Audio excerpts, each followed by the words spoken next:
by 23 points to 22. Well, two things I remember about that test match, apart from winning, of course, was once the game ended and Jack van der Schrift missed that kick that could have won the game for the Springboks. Little Billy Williams, prop forward from Swansea, came up and he said, "Cliff Bach," he said, "I'm glad we all went to chapel last Sunday. Thought the Lord was with us," he did. And then, of course, that sad picture, the saddest picture I've ever seen in rugby, Jack van der Schrift having missed that kick, his head bowed as if to disown authorship of the kick. Other memories, great times off the field.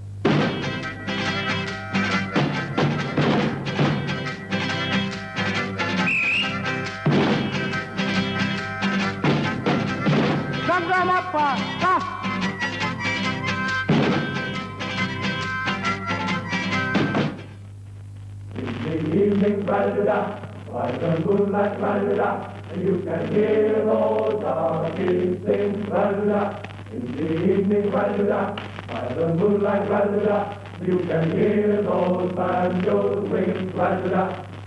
And the old folks would enjoy it, they would sit all night and listen, and they sang in the evening by the moonlight, ba-da-da.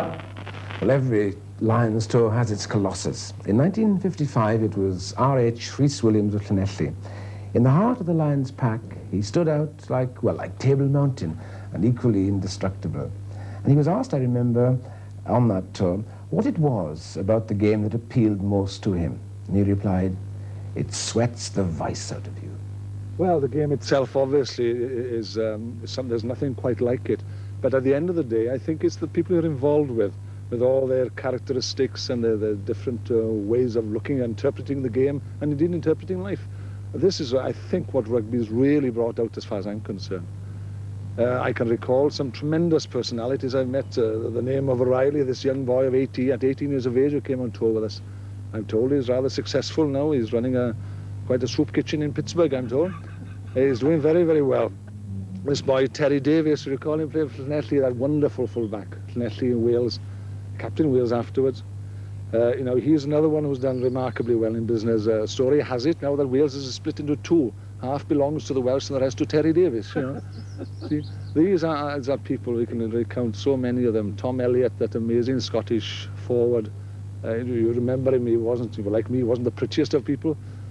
Someone even said, you know, that his face was a geometrical impossibility.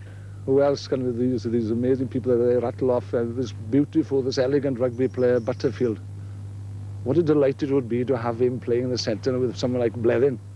You talk these days about second phase and even third phase, I'm told now. Goodness me, how they've complicated the game in many ways. The people, the artists of this type. Goodness me, the game is simple, really, isn't it?